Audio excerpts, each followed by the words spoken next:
Olá pessoal, tudo bem com vocês? Hoje eu quero falar desta frase aqui: diga-me com quem tu andas e eu direi quem tu és. Será que essa frase tão aí dada como uma máxima, será que ela tem algo a nos dizer? Será que existe uma perspectiva real de se entender que efetivamente as nossas amizades têm a dizer algo sobre nós? Bom pessoal, eu vou discutir isso hoje com vocês sobre uma perspectiva dentro da psicologia social e comportamental, como também da neurociência. O que essas duas linhas de estudos, de ciência, têm a nos dizer sobre esta frase. Mas antes eu quero agradecer a todos que assistem meus vídeos, agradecer a todos que me mandam mensagens, a todos que eu estou aqui trocando algumas ideias, alguns conhecimentos, muito bacana, agradeço a vocês. E também agradeço a todos que estão chegando agora e assistindo meus vídeos pela primeira vez.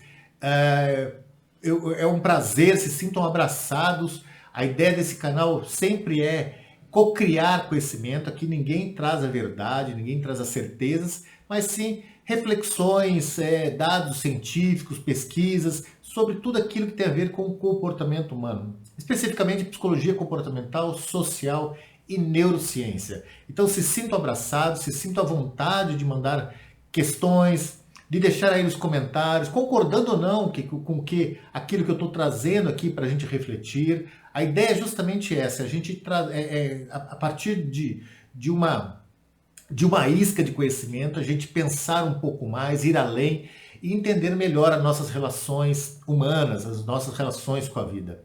E essa frase, diga-me quem tu andas e eu direi quem tu és, na verdade, apesar de muitas pessoas acreditarem que ela é bíblica, ela não é bíblica, ela vem ali dos assírios, que foi um império que existiu em torno de 15 séculos antes de Cristo.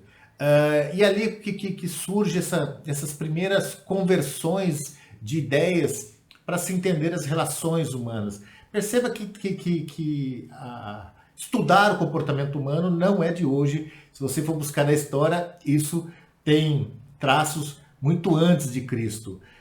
Mas a frase, aquele que anda com homem sábio será sábio, mas um companheiro de tolo será destruído, isso sim é do provérbio 13:20, isso é bíblico. Mas o que isso tem para nos dizer de veracidade? O que isso tem a ver com os estudos da ciência comportamental e os estudos das ciências, da neurociência? Muito. Porque se a gente for buscar qualquer escrita antropológica sobre a evolução do homem, você vai ver que a amizade é um fator fundamental para que ele tenha conseguido vencer todas as etapas e nós chegarmos aonde nós estamos hoje.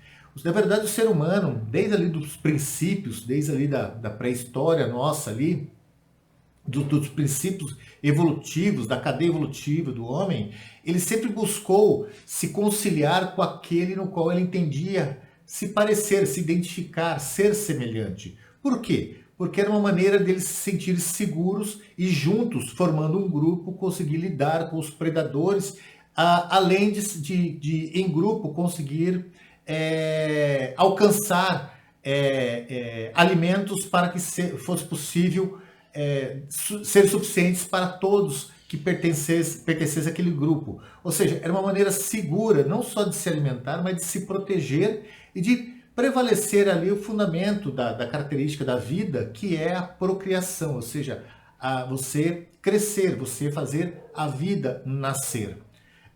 Então tem muito a ver com os estudos antropológicos e está presente, a amizade está presente em todo o processo evolutivo nosso. Mas não só isso, também tem a ver com os estudos da neurociência. Porque se você for pegar qualquer linha que vá entender a relação do cérebro quanto às amizades, quanto às pessoas no qual estão próximas a nós, você vai ver que há uma relação química também do nosso cérebro. Entre os hormônios, entre os neurotransmissores, existe ali um chamado, que é um neuromodulador, chamado ocitocina. E a ocitocina, ela ficou muito conhecida como o hormônio do amor, o hormônio da cocriação, da procriação, ela está presente ali desde o leite materno, desde a contração do útero para permitir o nascimento do filho, desde dos estímulos do libido nosso, das interações sociais. Ou seja, a ocitocina ela é parte condizente das nossas relações humanas que faz parte desde do nosso nascimento até o nosso convívio social que a gente se dá durante a nossa caminhada como vida. E a ocitocina ela é presente em todas as etapas nossas com a vida. Bom, a primeira característica da ocitocina, só para você entender como é complexo o ser humano e como tão perfeito ele é, a ocitocina também foi conhecida como hormônio do tímido, porque ela deixa de ser produzida quando a gente está próximo de pessoas no qual a gente não se identifica, que para nós são pessoas estranhas, pessoas que a gente não tem nenhum tipo, não consegue construir qualquer tipo de afeto. E nesse momento a ocitocina deixa de ser produzida pelo cérebro. Em contrapartida, quando a gente quando a gente se dá próximo a alguém no qual a gente entende que há uma semelhança, ela passa a ser produzida. E quanto mais juntos, mais próximos essa amizade vai sendo construída, mais ela se faz presente. Então, perceba que é um processo químico também. A ocitocina ela ajuda no convívio, nas alianças sociais, nos encontros com pessoas que parecem com a gente, ou no qual a gente se identifica.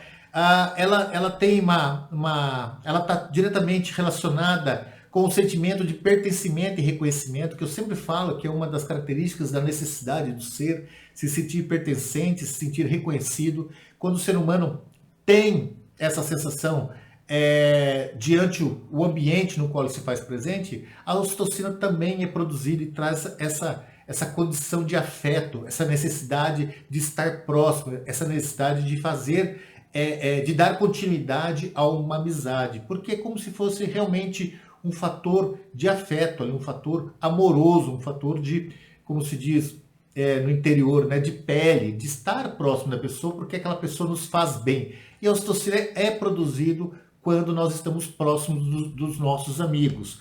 Outro ponto fundamental dentro da neurociência é que a amizade ela faz o cérebro modular com aproximação. Ou seja, o que eu quero dizer com isso? Quando estamos próximos de pessoas no qual a gente tem uma amizade, que a gente tem uma relação, as frequências cerebrais elas tentam se igualar, elas tendem a se manter próximas às áreas do cérebro que estão ali iluminadas, vou dizer assim, encandecidas, elas tendem a ser iguais entre as pessoas que são amigas. E isso é um fator muito importante, é como se houvesse um espelhamento. Na verdade, tem uma cadeia de neurônios espelhos que estão presentes nesse momento também. Então a amizade ela tem muito a ver com características neurológicas, porque quando nós estamos próximos de amigos, a gente busca se comparar a ele e meio que fazer dele um espelho de pensamentos, de atitudes, de modos de analisar os fatos, ou seja, há uma conversão entre as duas ou mais pessoas que fazem parte de um bate-papo ou de um convívio social no qual há um sentido de amizade. Então perceba que também é um processo neurológico, ou seja, é um fator que pertence ao ser humano, que ele traz por si, pela própria natureza do seu cérebro, né, das suas capacidades mentais. Outra questão que também é analisado, e aí já sobre uma analogia da psicologia, não faltam estudos que demonstram quanto uma amizade interfere nas escolhas do outro. As pessoas que têm uma aproximação de amizade, ela está muito presente na maneira com que o outro vai construindo a realidade daquilo, não só da reconstrução dos seus pensamentos passados, das suas lembranças, como também da perspectiva que está para o futuro. A amizade ela interfere diretamente nas escolhas que nós fazemos na vida. E isso é desde criança. A amizade ela tem um papel na construção do ser humano fundamental. Ou seja, desde ali da criança, antes dos 10 anos, aquela criança que precisa dos coleguinhas para aprender, aquele estímulo de amizade, aquele estímulo em grupo ali, é muito importante para a construção daquilo que eu chamo de sinapses qualitativas, que é o que vai trazer a nossa personalidade, o nosso modo de ser, vai influenciar nas nossas virtudes, nos nossos valores, nos nossos princípios. E a amizade está muito presente nessa etapa. E ela passa a ser fundamental na construção da perspectiva futura na adolescência. Na adolescência, a amizade ela é muito condizente com as escolhas que esse jovem vai ter com o seu futuro. Então, ela também, psicologicamente, tem a ver muito com a nossa história de experienciação da nossa vida, de maturação, de maturidade que a gente vai constituindo nesse caminhar da vida. E é claro que, quando adulto, a amizade está também diretamente relacionado aos nossos desejos, aos nossos sonhos, às nossas ambições.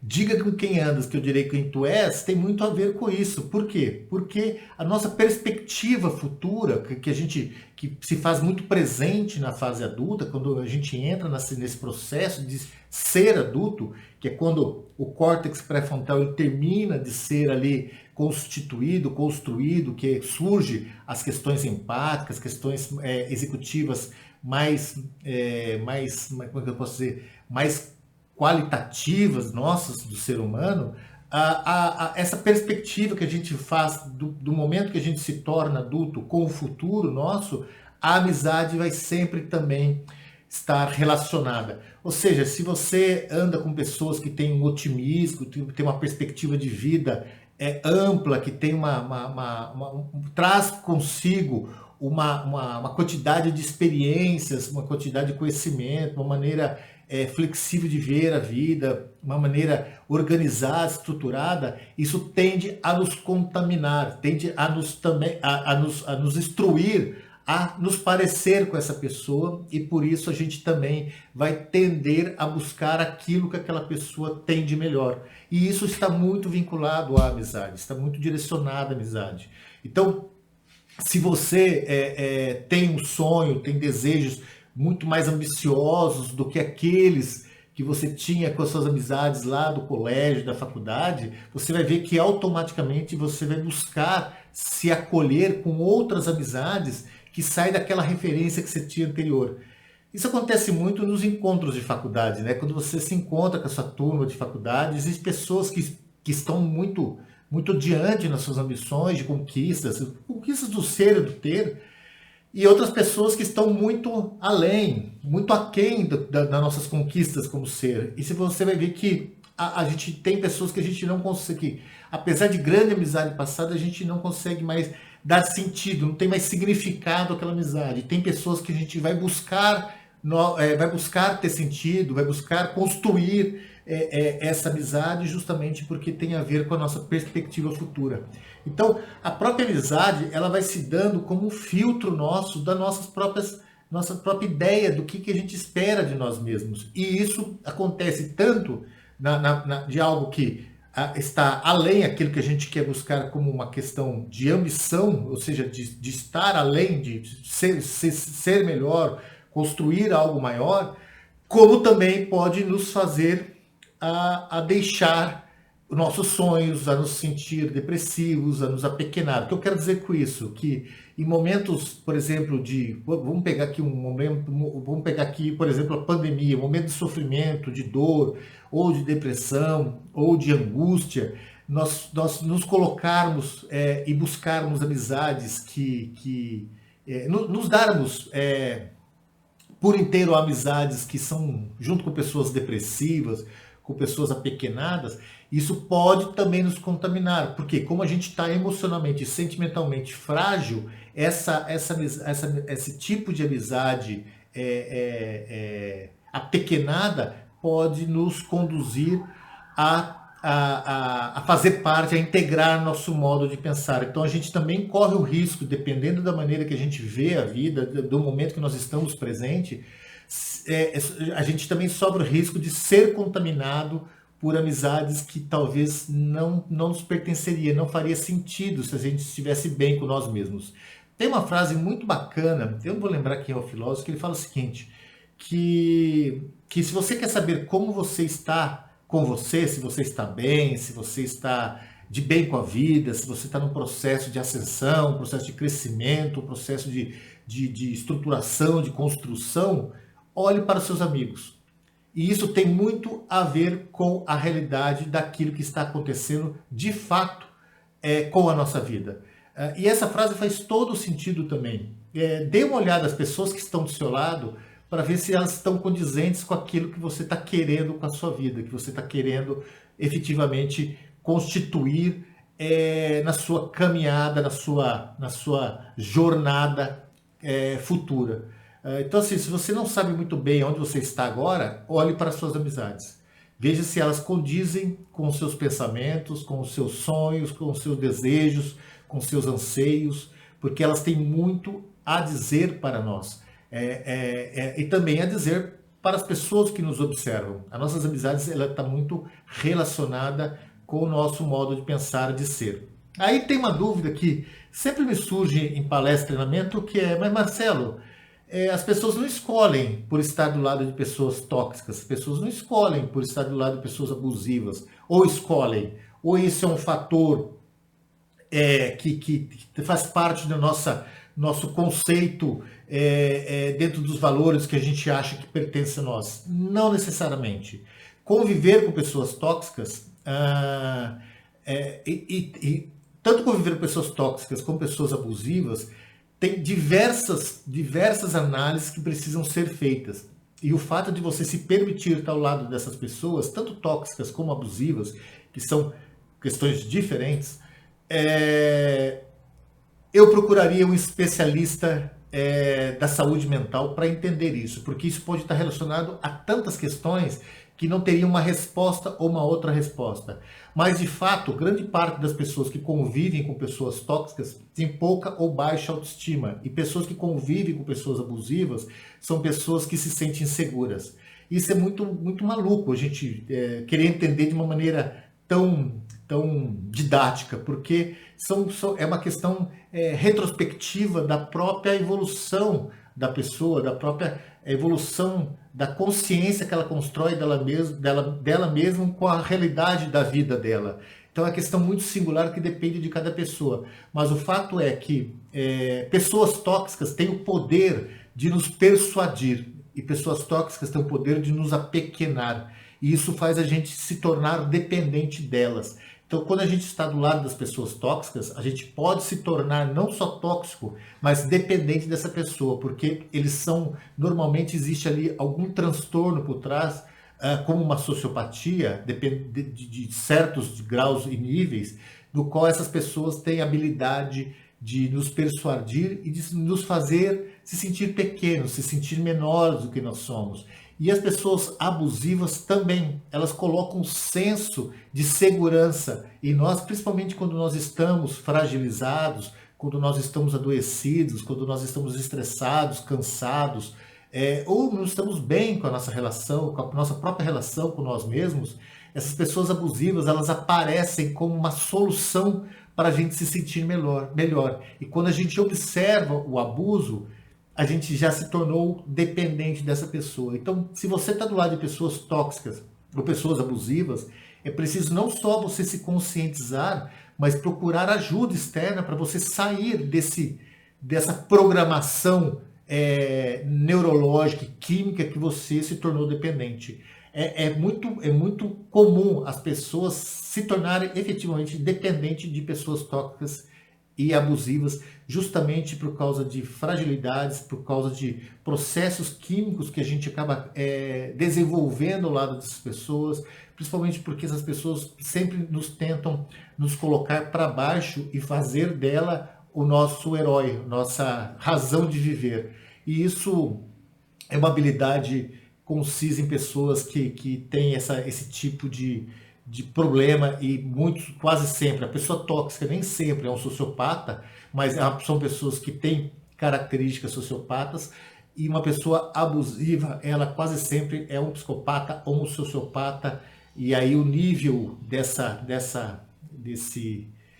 questão psíquica depende muito, mas em todos os dois você está sofrendo, você não está bem, você está perdendo muito de você. Então, eu sempre digo, se você percebe que a pessoa que está do seu lado tem essa característica de te fazer mal, de te apequenar, de te diminuir, desvalorizar, de deixar você receosa, com medo, angustiada, triste, pessoas que destroem as suas amizades, que destroem os seus convívios, que passam a ser egocêntricas, narcisistas, procure ajuda para você sair dessa dependência e efetivamente curtir a vida e ser uma pessoa feliz ao lado de pessoas que realmente mereçam você, a sua amizade, quem você é como todo.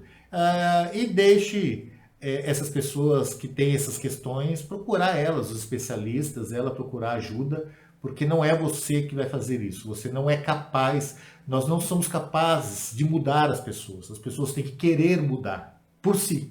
Tem que ser natural da pessoa querer ela se tornar uma pessoa melhor, querer resolver suas questões, seus problemas, suas pequenezes, suas dificuldades de ser uma pessoas autênticas. Opa! Fato é, pessoal, que no mundo não falta pessoas que estão remando contra a nós. Não falta. São pequenas quantidades, mas elas estão presentes por aí. Não faltam pessoas más. Não é a maioria, é a minoria e muito minoria, mas de vez em quando elas se agarram como piolho, como carrapato em nossa vida. E por isso que eu acho que se a gente quer maximizar a felicidade, e minimizar a tristeza, o estresse, a gente ter uma vida, uma qualidade de vida boa, um bem-estar social, um bem-estar psíquico, de vez em quando a gente tem que olhar quem são as pessoas que estão do nosso lado, quem são as pessoas que estão nos abraçando, que está convivendo com a gente, quem são as pessoas com qual a gente está dando a mão, quem são as pessoas que participam do nosso ciclo no dia a dia, seja como amigo, seja como colega, seja como esposa, seja como marido. Quem são, seja como família, com o próprio familiar, quem são essas pessoas? O que elas estão agregando e o que elas estão tirando de nós? De vez em quando a gente tem que trazer um pouco essa realidade de maneira bem consciente, de maneira bem segura, para avaliar como está a nossa vida, qual é a qualidade de vida que a gente está nesse momento tendo. E a amizade ela vai dizer muito, não só as amizades, mas a falta delas também vai nos dizer muito sobre quem estamos sendo neste momento, quais são as escolhas que estamos tomando nesse momento, o quanto as nossas decisões pertencem a nós, o quanto pertence à influência de outras pessoas que ficam ali, né, batendo em nós de uma maneira, tentando nos persuadir, nos desviar, nos apequenar, nos corroer, enfim, nos tornar pessoas talvez menores do que nós podemos, que nós não deveríamos estar naquele momento, na posição que estamos. Então, vale refletir um pouco sobre as nossas amizades, sobre as pessoas que fazem parte dessas relações. Faz sentido a gente, de vez em quando, dar valor a essa tão importante condição humana que são as relações que nós temos que manter com as pessoas, porque no fim nós somos seres sociais. O que a gente não pode é achar que uma outra pessoa represente todas as outras. O que a gente tem que trazer por observação é realmente olhar de maneira, como posso dizer, de maneira clara, de maneira sem apelos, olhar realmente o que nós estamos ganhando e o que nós estamos perdendo com as pessoas que estão na nossa volta nesse momento.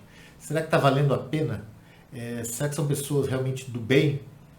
E às vezes uma só, no meio de tantas pessoas extraordinárias, pode nos derrubar, pode nos machucar de uma maneira que venha marcar a nossa própria nossa própria condição de vida, né? Nossas próprias escolhas futuras de vida. Beleza, pessoal? Espero que tenha gostado, espero que faça sentido para vocês. E aqui eu volto a dizer, sim, diga com quem tu andas que eu direi quem tu és. E isso é uma máxima que a própria psicologia, a própria neurologia e a própria antropologia tem muito a nos dizer, há muito a nos ensinar o quanto as amizades influenciam quem somos. Beleza? Espero que gostem do vídeo. Se gostaram, não deixe aí de dar seu like, comentário, de deixar aí de me mandar um e-mail questionando ou não, se faz sentido ou não. Mas no fundo, a proposta aqui é que a gente possa refletir um pouco mais sobre o comportamento humano. Beijão para vocês, boa semana, tchau, tchau.